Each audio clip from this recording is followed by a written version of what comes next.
7,17. Repita. 7,17, pauta 3. O Brasil despenca mais uma vez e fica em 104º lugar no ranking mundial da percepção da corrupção. O índice foi divulgado hoje pela Transparência Internacional. Esse índice de percepção da corrupção, ou IPC, é um dos principais indicadores sobre o problema elaborado aí mundialmente, produzido pela Transparência Internacional desde 1995. Esse índice avalia países e territórios e atribui notas em uma escala que vai de 0 a 100 pontos. Quanto a maior nota, maior é a percepção de integridade do país, ou seja, quanto melhor a posição no ranking, menos o país é considerado corrupto. O índice é composto pela combinação de 8 fontes de dados de 12 instituições independentes especializadas em governança e análise de ambientes de negócios. No IPC de 2023, o Brasil fez apenas 36 pontos, 2 a menos que na avaliação de 2022. Com isso, o país foi classificado na 104ª posição entre 180 países avaliados, se colocando ao lado da Argélia, da Sérvia e também da Ucrânia. A pontuação atingida pelo Brasil ficou abaixo da média global e da média regional das Américas, que foi de 43 pontos, e da média também dos países da Organização para a Cooperação e Desenvolvimento Econômico, a OCDE, que ficou em 66 pontos. No seu levantamento, a Transparência Internacional aponta alguns fatores que impactaram nesse resultado. De acordo com o levantamento, o país vem sofrendo aí um retrocesso na capacidade de enfrentamento da corrupção nos últimos anos. Nicole Verílio, que é gerente de incidência anticorrupção da Transparência Internacional Brasil, comentou o resultado negativo em relação a esse índice.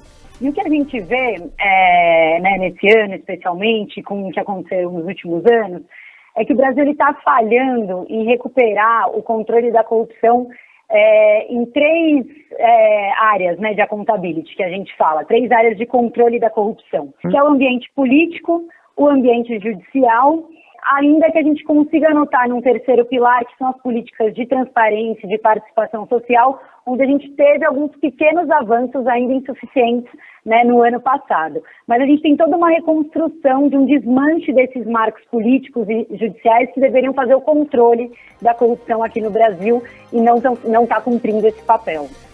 Nicole ainda pontuou alguns fatores que impactaram nessa baixa pontuação do país no levantamento. A gente viu interferência política em alguns órgãos, a gente viu o esquema do orçamento secreto, que ele interferiu não só no desvio de fato de recursos, como até na qualidade das políticas públicas, muito dominado ali também pelo Centrão.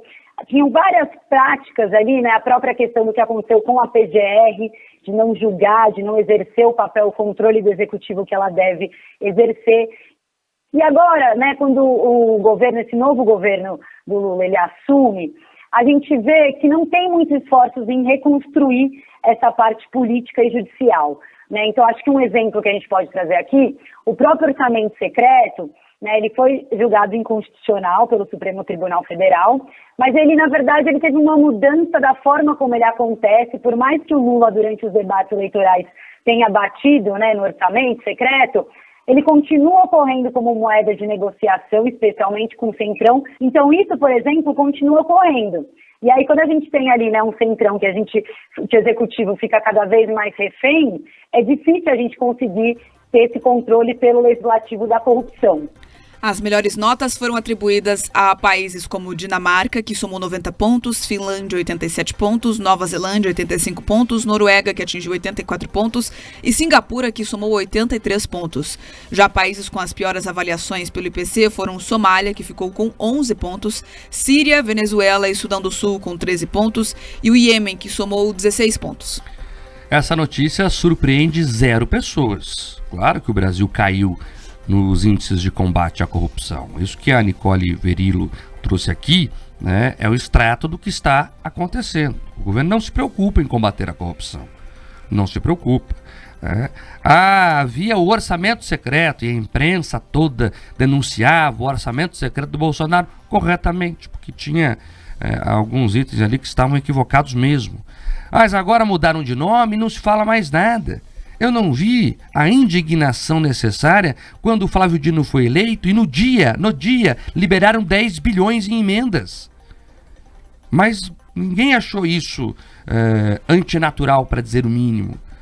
E é isso que impacta no índice de percepção da corrupção. O Brasil foi mal em tudo. Ficou bem abaixo da média global, ficou abaixo da média regional. Tá bom, você vai falar, não tem como concorrer com Estados Unidos, com Nicarágua, perdão, com Estados Unidos, com Noruega, com outros países escandinavos. Tá bom, então vamos concorrer com o nosso aqui. América do Sul, foi abaixo também. Aí tá bom, não, mas nós temos, quem sabe, países melhores, o Chile vai melhor, outro país vai melhor. Tá bom, então vamos concorrer da mesma média econômica. Ficou abaixo também. Ficou abaixo em tudo. E porque a gente vê um desmonte de quem ainda tentava investigar corrupção nesse país. Eu conheço vários promotores, procuradores, muitos, por função de ofício.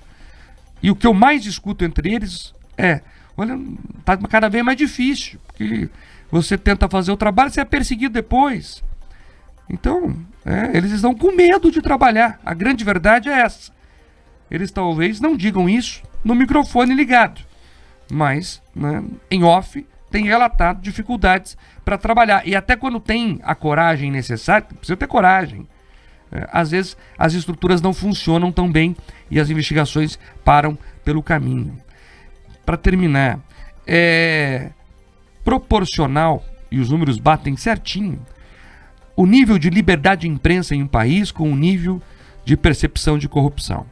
Quem faz esse levantamento que a Bia trouxe é a Transparência Internacional, a outra entidade chamada Repórteres Sem Fronteiras, que faz uma média, né, de liberdade de expressão. É batata.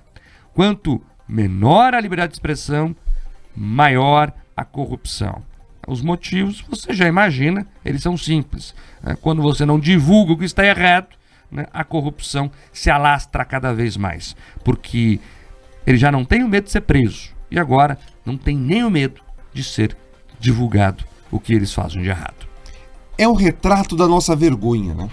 E a gente percebe que os indicadores internacionais nos colocam ao lado, né? O Marco trouxe aqui que no contexto regional a gente está lá atrás, contexto da América no geral lá atrás, país da OCDE lá atrás, mundo lá atrás.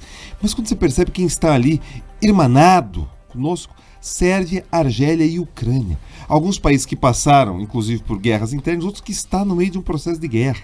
Que você tem ali um processo grande de desinformação, ataque, enfim, todas as instituições deterioradas, todas as instituições degradadas. É com isso que nós podemos comparar o Brasil. E daí você percebe que a pauta prioritária do Legislativo vai para um outro lado. A pauta prioritária do governo federal vai arrecadar mais. Mas se você tem essa percepção, Marque, ouvintes, que o dinheiro que entra, ele escorre pelos ralos da corrupção, todo mundo que é ali obrigado, constrangido a pagar impostos ou pagar mais caro pelos produtos, justamente porque a nossa carga tributária não para de subir, eles percebem que esse dinheiro suado que sai dos nossos bolsos, ele não se transforma em políticas públicas melhores. Pelo contrário, ele é transformado ali em mais instrumentos de degradação e de vergonha. E reforça o seguinte, todos esses instrumentos que foram criados no passado, corruptos e corruptores que foram punidos, hoje vão sendo reabilitados. A gente viu no final de semana uma entrevista longa do Zé Dirceu falando da importância da ética e da moralidade. Olha esse escárnio. Você percebe o Eduardo Cunha em outra ponta tratando de temas cívicos. Você percebe novamente tentando reabilitar o Guido Mantega, forçando uma empresa privada ou a colocá-lo, né, a tentativa de colocá-lo no Conselho de Administração ou na presidência. Quando não se conseguiu o intuito, Marque se lembrou lá que precisavam cobrar 25 bilhões dessa mesma empresa. Então, o Brasil, ele vai mal. De fato, as instituições e a corrupção parecem cada vez mais arraigadas. É uma pena porque isso não reflete a sociedade brasileira, mas talvez algumas elites políticas, com certeza. É isso, vamos em frente para ver como é que essa história vai terminar. Agora, 7h26. Repita.